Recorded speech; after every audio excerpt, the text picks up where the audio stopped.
अब नया chapter start करते हैं हम, सारणिक डिटर्मिनेशन। ठीक है, ये भी बहुत इजी चैप्टर है, आव्यूह की तरह ही, केवल हमको कैलकुलेशन पे ध्यान देना है। प्रत्येक वर्ग आव्यूह ए एक निश्चित संख्या से संबंधित होता है। आव्यूह ए जो है एक संख्या से संबंधित होता है। इस निश्चित संख्या को ही वर्ग आव्यूह ए का सारणिक कहते हैं। इसे मॉड ऑफ ए या डिटर्मिनेशन ऑफ ए या डेल से प्रदर्शित करते हैं। ठीक है, सारणिक को निरूपण क्या है, A11 इस प्रकार से A11 A12 A21 A22 बराबर 0 है। ठीक है ना, तो द्वितीय कोटि के आव्यूह का सारणिक है ये। ठीक है, अब इसको सॉल्व कैसे करेंगे, तो A11 का A22 से गुणा होगा, इस प्रकार से गुणा होता है इसमें। ठीक है, A11 A22 का मल्टीप्लाई माइनस A12 का मल्टीप्लाई होगा A21 से, इज इक्वल टू 0। ये R1 के सापेक्ष प्रसार है, ये R1 है, ये R2 है। ठीक है ना, क्यों यहाँ माइनस लगा, कैसे आया, ये मैं आगे जो है बताऊंगी। ठीक है, पर बस इतना ध्यान रख दीजिए कि इतना दिया है हमको, तो मान कैसे निकालेंगे, A11 का A22 तिर्यक गुणा कर देंगे और बीच में माइनस लगा देंगे, ऐसा भी समझ सकते हो। ठीक है, एक ये तो 2x2 का जो है सारणिक हो गया, ये 3x3 का जो है सारणिक है, A11 A12 A13। तब इसको कैसे सॉल्व करेंगे, तो A11 लिए पहले। ठीक है, और उस पंक्ति और उस कॉलम को छोड़ेंगे, जो बाकी एलिमेंट बचा है उसको मल्टीप्लाई करेंगे, ये और ये एलिमेंट छूट गया। ठीक है, अब इसका मल्टीप्लाई क्या होगा, इससे होगा, इस प्रकार से होगा, A22 का A33 माइनस A23 का A32 से। ठीक है ना, माइनस बीच में आ जाएगा।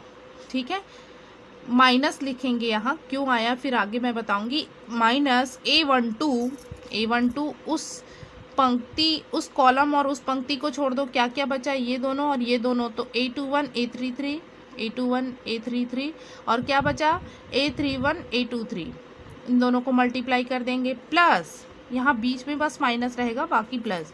तो A13 का करेंगे तो क्या होगा, ये वाला पंक्ति ये वाला कॉलम छूटेगा और ये दोनों का मल्टीप्लाई होगा, A21 A32 और A31 A22। ठीक है ना, तो इस प्रकार से हमको सॉल्व करना है। इसको ऐसा लिख सकते हो, A11 तो क्या क्या बचेगा, ये वाला पंक्ति और ये वाला कॉलम छोड़ो, तो A22 A32। ठीक है, और A23 और A33 ये बचेगा, ये वाला दोनों। ठीक है, तो ये फिर से इस रूप में सारणिक में सॉल्व हो जाएगा। ठीक है, माइनस A12 तो ये इसको कैसे लिखेंगे, ये वाला पंक्ति और ये वाला कॉलम छोड़ो, A21 A31 A23 A33। ठीक, अब आसान हो जाएगा। ठीक है, तो पहले इस रूप में रूपांतरित कीजिए, फिर यहाँ जो है सॉल्व कीजिए, प्लस A13 तो उस पंक्ति उस कॉलम को छोड़िए, ये वाला टर्म बचा, A21 A31 A22 A32 बराबर 0। ठीक है ना, तो इस प्रकार से हमको सॉल्व करना है बेटा। यहाँ सारणिक दिया है, कुछ क्वेश्चंस देखते हैं, उसका मान ज्ञात कीजिए बोल रहे हैं। ठीक है ना, तो डेल बराबर, सारणिक को डेल से प्रदर्शित करते हैं, डेल बराबर ले लिया हमने, तो क्या करेंगे, अब इसका गुणा इससे कर देंगे, माइनस इसका गुणा इससे कर देंगे। ठीक है, तो कॉस स्क्वायर थीटा और minus minus plus sine square theta, इसका मान क्या हो गया 1। तो देखिए ये आव्यूह जो है एक निश्चित संख्या से संबंधित है, इसे ही क्या कहते हैं, सारणिक कहते हैं। ठीक है ना, एक और सारणिक दिया है, यदि 4 - 6 - 2 x बराबर 20 हो तो x का मान ज्ञात कीजिए बोल रहे हैं। ठीक है, इसे x का मान ज्ञात करना है, तो हम जानते हैं सारणिक को कैसे सॉल्व करेंगे, 4 का गुणा x से, माइनस बीच में आ जाएगा, -2 का गुणा -6 सबसे, बराबर 20 जो है उसको लिख दिए। ठीक है, तो 4x बराबर ऋण ऋण धन हो गया। ठीक है 6 दूनी 12 और सामने क्या लगा हुआ है, ऋण, बराबर 20, तो 4x बराबर 20 इधर आके पक्षांतर होके धन में हो गया, 20 धन 12 कितना हो गया 32, 4 इधर आएगा तो 32/4 4 अट्ठे 32, तो x का मान आ गया। बहुत ही आसान है ये भी। ठीक है ना, अब हमको निकालना है उप सारणिक और सहखंड माइनस और एंड कोफैक्टर्स। ठीक है, उप सारणिक कैसे निकालेंगे तो देखते हैं, बहुत ही आसान है ये भी। किसी अवयव का उप सारणिक दिए हुए सारणिक को उस अवयव वाली पंक्ति व स्तंभ को छोड़ देने पर प्राप्त सारणिक होता है। ठीक है ना। अब ये जो परिभाषा लिखा है उसको जो है कैलकुलेशन के माध्यम से समझते हैं। उस पंक्ति और उस स्तंभ को छोड़ना है, ये याद रखिए। तो डेल बराबर है, पहले जो है 2x2 वाले का समझ लेते हैं, A11 A12 A21 A22। तो अवयव A11 का उपसारणिक क्या होगा, तो A11 का उपसारणिक, तो उस पंक्ति और उस कॉलम को छोड़ दो तो क्या बचा, A22 बचा, तो वही उसका उपसारणिक होगा। इसको M से प्रदर्शित करेंगे, यहाँ देखो इसका नाम माइनस, इसलिए M से प्रदर्शित करेंगे। किसका है, अवयव 11 का, तो M11 से दर्शाएंगे बेटा। ठीक है, तो M11 का क्या है, A22 हो जाएगा। अब मैं निकाल रही हूँ A12 का, अवयव A12 का उपसारणिक, तो M12 से प्रदर्शित करेंगे उसको, जैसे ये 12 है तो यहाँ भी 12। तो उस वाले कॉलम, उस वाली पंक्ति को छोड़कर क्या बचा एलिमेंट, A21, तो A21 हो गया। वैसे ही A21 का उपसारणिक, तो M21 से प्रदर्शित किए। 21 के लिए ये वाला पंक्ति, ये वाला कॉलम छोड़ो, क्या बचा, A12 लिख दिए, A12। ठीक है, आसान है। A22 का उपसारणिक, तो M22 से प्रदर्शित किए क्या आएगा, 22 के लिए ये वाला कॉलम, ये वाला पंक्ति छोड़ो, A11 आ गया, तो A11 उसका उपसारणिक है। ठीक है, ये तो 2x2 के लिए था, पर अब 3x3 के लिए देखो कैसा होगा। ठीक है, यदि डेल बराबर इस प्रकार से दिया है, तो A11 का उपसारणिक A11, तो उस वाली पंक्ति और उस वाले कॉलम को छोड़ दीजिए, क्या बचा, ये पूरा टर्म बचा है, तो यही इसका उपसारणिक होगा, A22 A32 A23 A33। ठीक,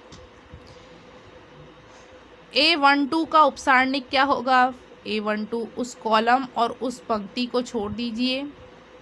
ठीक, ये टर्म और ये टर्म बचा तो उसको लिख दिए, A21 A31 और A23 A33। ठीक है ना। A13 का उपसारणिक क्या होगा, तो M13 से प्रदर्शित कर दिए, उस कॉलम और उस पंक्ति को छोड़ देना है, क्या बचा, A21 A31 A22 A32 आ गया। A21 का उपसारणिक M21। ठीक है, तो जो 21 है उस पंक्ति को और उस कॉलम को छोड़ दो, क्या क्या बचा, ये और ये और ये। ठीक है, उसी को लिख दिए। A22 का उपसारणिक क्या है, A22 ये वाला कॉलम और ये वाला पंक्ति छोड़ दीजिए, A11 A31 A13 और A33, यही है। A23 का उपसारणिक आसानी से अब निकाल सकते हैं भाई, उस कॉलम और उस पंक्ति को छोड़ दीजिए, क्या बचा, A11 A12 A31 A32।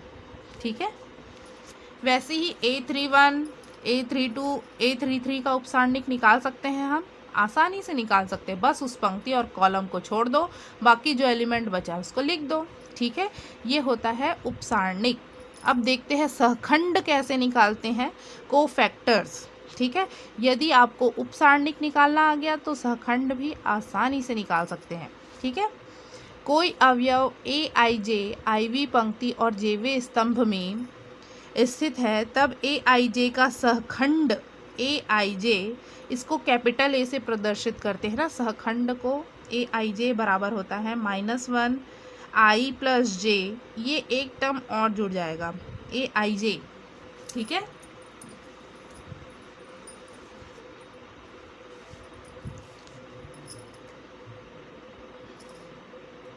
AIJ बराबर होता है -1 की पावर I + J। इसका AIJ का उपसारणिक होता है, इस प्रकार हम कह सकते हैं कि AIJ बराबर -1 की पावर I + I MIJ। ठीक है ना। देखो ये सहखंड है, तो कैसे निकालेंगे, -1 का पहले मल्टीप्लाई करेंगे और उसके ऊपर क्या लिखेंगे, I + J इंटू AIJ का उपसारणिक। AIJ का उपसारणिक क्या होगा, MIJ, तो डायरेक्ट MIJ। ये वाला फॉर्मूला आप लोग याद रखिए, फिर आसानी से निकाल सकते हैं। ठीक है, यदि डेल बराबर मुझे इस प्रकार से दिया गया है, तो A11 सहखंड निकालना है मुझे तो कैसे निकालूंगी -1 की पावर 1 + 1 i और j वैसी करना है ना, तो ये वाला काम किए i + j। और ये उप सारणिक का है ना, तो m11, ठीक है। और हम जानते हैं मतलब यहाँ देखिए, जब दोनों को जोड़ने से सम संख्या आएगी तो धन में हो जाएगा कि नहीं, है तो ये धन में हो गया, ठीक है। 2 m11 बस बचा। m11 क्या होगा, उपसारणिक निकालना सभी को आता है, उस पंक्ति और उस कॉलम को छोड़ दो, a22 हो गया, ठीक है। a12 तो -1 की पावर 1 + 3 विषम संख्या आ गया, मतलब माइनस में आएगा, इंटू m12 जो उपसारणिक है उसको लिख दिए, तो ये क्या हो जाएगा, -m12। m12 निकाल सकते हैं, ये वाला m12 उस पंक्ति और उस कॉलम को छोड़ दो, ये 21 बस माइनस में आ जाएगा, ठीक है। वैसे ही a21 -1 की पावर 2 + 1 माइनस में आएगा, ठीक है, इंटू m21 बराबर -m21 is equal to -a21। m21 की वैल्यू निकाल सकते हैं, उस पंक्ति और उस कॉलम को छोड़ दो, बचा हुआ है जो होगा, ठीक है। इसी प्रकार से m22 निकालिए, -1 की पावर 2 + 2 हो जाएगा, इस सूत्र में बस मान रखिए, ठीक है, इंटू m22, तो ये तो सम संख्या हो गया, मतलब m22 बस बचेगा। m22 क्या आएगा, a11 तो आ गया भाई, ठीक है। अर्थात इसको ऐसा समझ सकते हैं, a11 बराबर होता है m11 के, a12 बराबर होता है माइनस विषम संख्या आ गया ना, दोनों को जोड़ने से जैसे सम है तो बराबर होगा, उपसारणिक और सहखंड बराबर होगा। विषम संख्या आ गया, 2 और 1 3 हो जाएगा, जोड़ेंगे तो माइनस में हो जाएगा, बराबर तो होगा उस उपसारणिक के, बस माइनस में हो जाएगा।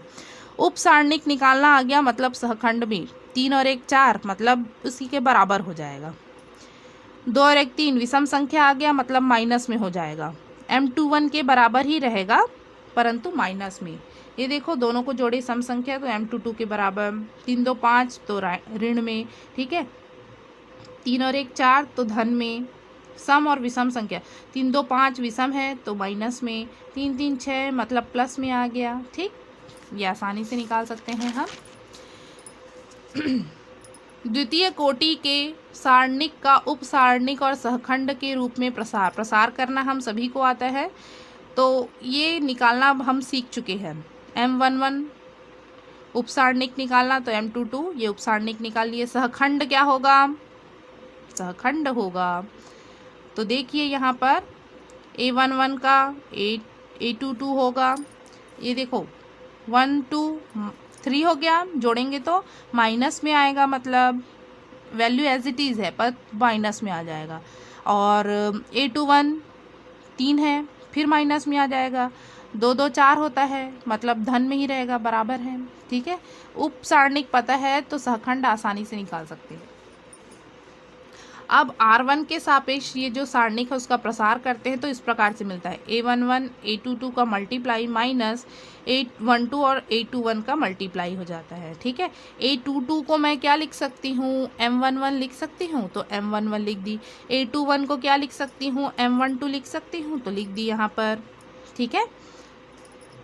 a21 को ना, जो सेकंड एलिमेंट है उसको केवल बदलना है। अब ध्यान दीजिए, m11 को मैं क्या लिख सकती हूँ, m11 को मैं लिख सकती हूँ a11, दोनों बराबर हैं, ठीक है, तो a11 लिख दिया, प्लस ये उपसारणिक के रूप में हो गया, ये सहखंड के रूप में प्रसार हो गया, ठीक है। प्लस a12 को क्या लिख a12 as it is, m12 को क्या लिख सकती हूँ, m12 को, ये माइनस में है क्या, तो माइनस माइनस यहाँ प्लस हो जाएगा a12। वैसे ही r2 के सापेक्ष प्रसार करेंगे तो होगा, ठीक है। ऐसी ही जो है ये उतना इम्पोर्टेंट नहीं है पर याद रख लेंगे, ठीक है ना। तो ये जो है आप लोग याद रखेंगे उपसारणिक के रूप में कैसे मान लिखे, ठीक है। सारणिक के अवयवों के उपसारणिक व सहखंड लिखिए, क्वेश्चन करना है हमको, ठीक है।